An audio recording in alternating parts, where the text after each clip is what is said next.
जब भी domestic cricket की बात आती है तो फैंस के मुंह में सिर्फ एक ही सवाल आता है, कौन से खिलाड़ी ने कितने रन बनाए और कौन सा खिलाड़ी आगे चलकर पाकिस्तान क्रिकेट टीम में खेल सकता है। काइजन ट्रॉफी की बात करेंगे क्योंकि इस साल सीजन अपने इख्तिताम को पहुंचा कराची की जीत के साथ, लेकिन हैरान कुन तौर पर जब ये टूर्नामेंट स्टार्ट हो रहा था तो उसमें कराची की टीम नहीं थी, क्योंकि जब ये शेड्यूल का अनाउंसमेंट हो रही थी या जब टीमें तरतीब पा रही थी तो वहां पर सिर्फ 6 टीमों के साथ इस साल जाने का फैसला किया गया था, जहां पर क्वालिफाई नहीं कर पाई थी कराची की टीम।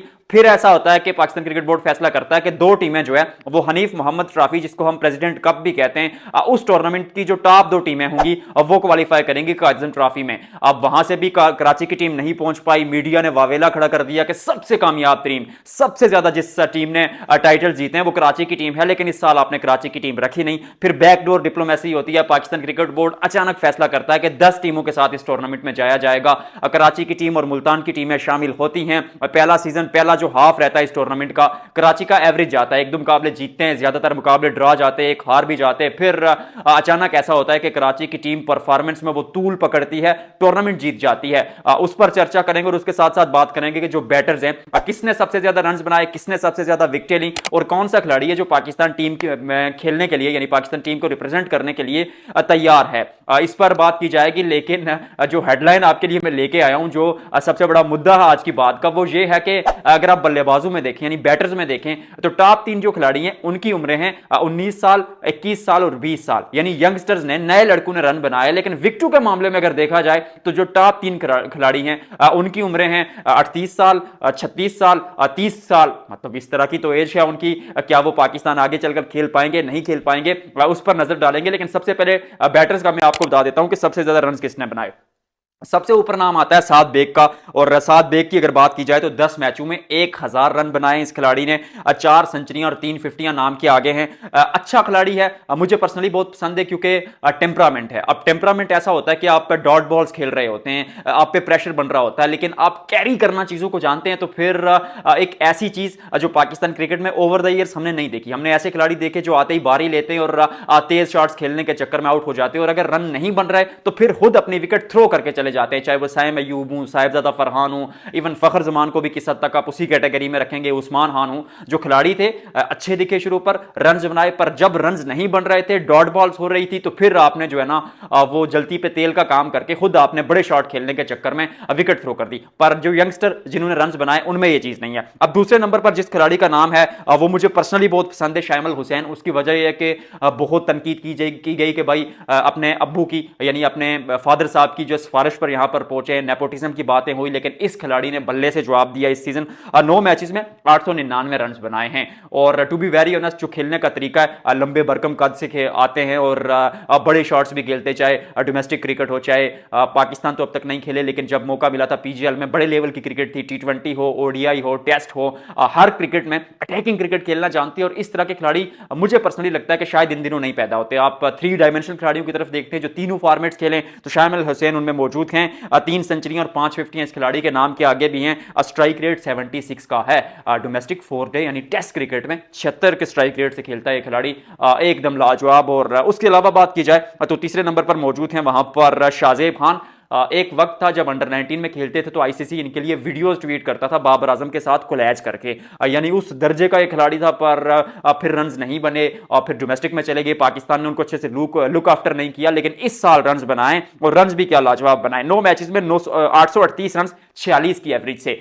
इनके नाम के आगे भी 3 फिफ्टियां और 3 सेंचुरी और 5 फिफ्टियां हैं, और he is that sort of player जो मुझे पर्सनली ऐसा लगता है कि पाकिस्तान के लिए लंबा खेल सकता है। अब वो कहते हैं कि ऊंट के पांव पालने में दिख जाते हैं, इस खिलाड़ी के नजर आ गए क्योंकि स्टाइल अच्छा है, एक्शन अच्छा है, काफी वो डैशिंग अंदाज में बल्लेबाजी करते हैं। तो दिस सॉर्ट ऑफ प्लेयर जो इस तरह के बल्लेबाज होते हैं, आप उनको लूप में रख के तैयार कर सकते हैं। आप पाकिस्तान के लिए तैयार है नहीं, इसकी बात तो आखिर पर करेंगे गेंदबाजों की बात करके।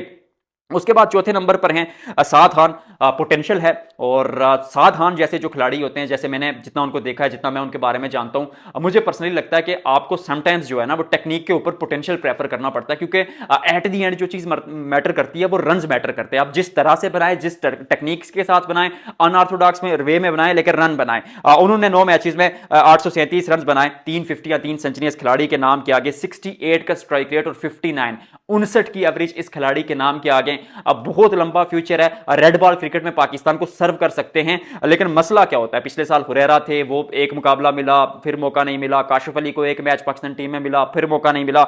इस बार हम ऐसा होने नहीं देंगे। और नंबर 5 पर मौजूद हैं आजान ओवैस। आजान ओवैस ने 9 मैचेस में कितने मैचेस में, जी हां, नहीं 10 मैचेस में, माफ कीजिएगा, 803 रन बनाए, बेग यू पार्डन, 10 मैचेस में 803 रन, 3 फिफ्टियां, 3 सेंचुरी इस खिलाड़ी के नाम के आगे।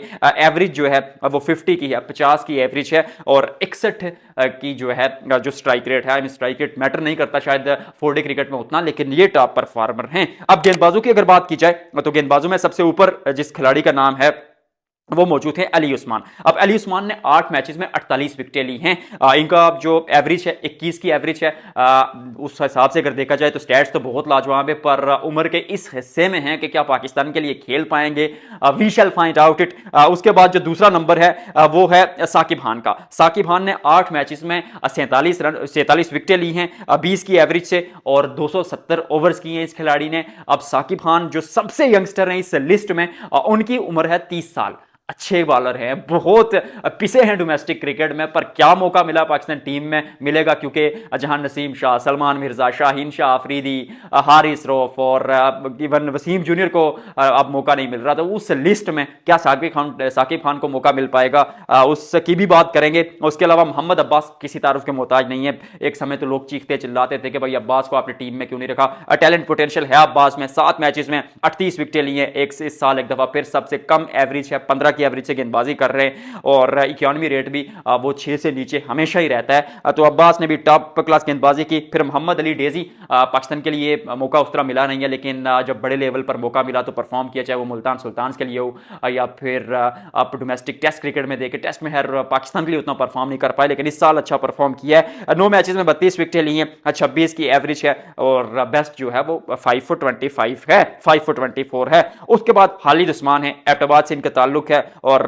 खालिद उस्मान ने ली है 9 मैचेस में से 9 मैचेस में 31 विकेटें। एवरेज इनकी थोड़ी सी ज्यादा है, 40, क्योंकि 40 की एवरेज, मतलब we shall find out it. तो ये तो टॉप परफॉर्मेंस की बात हो गई। अब मैं बात करता हूं कि क्या खिलाड़ी तैयार हैं। देखिए, जब आप गेंदबाजों की पहले बात कर लेते हैं, क्योंकि एवरेज एज इनकी 30 से ऊपर है, और इस एज के अगर आपके पास गेंदबाज हैं जो डोमेस्टिक में 40-50 फर्स्ट क्लास मैचेस खेल चुके हैं, तो आई थिंक टेस्ट क्रिकेट में मौका दे देना चाहिए। उसकी वजह यह है कि टेस्ट क्रिकेट में आप लंबे स्पेल्स करेंगे, और जैसे जैसे आपकी टीम जो है वो थोड़े ऐसे हाफ में जाएगी कि 40-45 ओवर हो चुके होंगे, तो थोड़ा सा वो थकावट सी महसूस होती है, तो वहां पर आपका पोटेंशियल चेक होगा। तो अब्बास, मुझे नहीं लगता कि उनको अब मौका मिलेगा, लेकिन मोहम्मद अली डेजी, मुझे लगता है इस खिलाड़ी में हुनर है। और साकिब खान इस साल 30 साल की उम्र में जिस एग्रेशन के साथ, जिस पैशन के साथ, जिस डिटर्मिनेशन के साथ गेंदबाजी की है, उनका चांस बनता है। तो गेंदबाजों को मौका मिलना चाहिए, लेकिन बल्लेबाज, चाहे वो शाज़ेब खान हो, शामिल हुसैन हो, साद बेग हो, साद खान हो, जिस खिलाड़ी ने रन बनाए, उनके लिए एक बात कि एक खिलाड़ी मुझे पर्सनली कच्चे लग रहे हैं। बहुत टैलेंट है, बहुत रन बनाए, but sometimes you need to invest more on them, क्योंकि जब आप उन पर इन्वेस्ट करेंगे, जब आप उनको ए टूर्स में भेजेंगे, मुख्तलिफ क्लब्स के साथ बाहर डील करके खिलाड़ियों को तैयार करेंगे, तो तभी आपको इंटरनेशनल लेवल का खिलाड़ी मिलेगा। क्योंकि पाकिस्तान की डोमेस्टिक क्रिकेट में सच कहूं तो उतनी आग नहीं है कि वो आपको कुंदन जलाकर सोना बना दे। आपको मिल गया है रॉ टैलेंट, आपको कुंदन मिल गया है, अब इसको कूट कर, आग से गुजार कर अगर सोना बनाना है, पाकिस्तान का फ्यूचर सिक्योर करना है, तो फिर इन खिलाड़ियों को एक एक डोमेस्टिक सीजन कम से कम और खेलने देना चाहिए। कहा जाए कि भाई जाइए डोमेस्टिक क्रिकेट में, वनडे क्रिकेट में जाइए, लिस्ट क्रिकेट में जाइए, फर्स्ट क्लास क्रिकेट में जाइए, रन बनाइए, और फिर उसके साथ ए टूर्स, जैसे पाकिस्तान शाहीन इंग्लैंड लायंस के खिलाफ खेलती थी, जिम्बाब्वे में आपने एक ए टूर किया था, फिर ऑस्ट्रेलिया में आपकी T20 टीमें जाती हैं। तो इस तरह के मजीद टूर्स अरेंज किए जाए, और बाहर की कंडीशंस में इन खिलाड़ियों को खिलाया जाए, और जो पाकिस्तान में पिचेस का मेयार बेहतर बनाया जाए। यहां पर इस बार में वैसे मैंने देखा है कि डेड पिचेस बनी है, ग्रीन पिचेस भी बनी है, तो मुख्तलिफ ग्राउंड्स पर मैदान के मैचेस खिलाए जाए। अच्छी एक चीज़ के पहले ऐसा होता था कि पूरा कायज़म ट्रॉफी पिंडी में करा दिया जाता था, या पूरा कराची में, या पूरा लाहौर में। तो इस साल मुख्तलिफ शहरों में मुख्तलिफ कंडीशंस में मैचेस हुए हैं, तो वो खिलाड़ी थोड़ा ट्रैवल करके भी सीखेंगे, तो गाट का पानी पियेंगे तो खिलाड़ी बनेंगे। बल्लेबाजों को लाने में किसी जल्दी की कोई ज़रूरत नहीं है, ऐसे मुझे लगता है। आपको क्या लगता है, ज़रूर बताइएगा।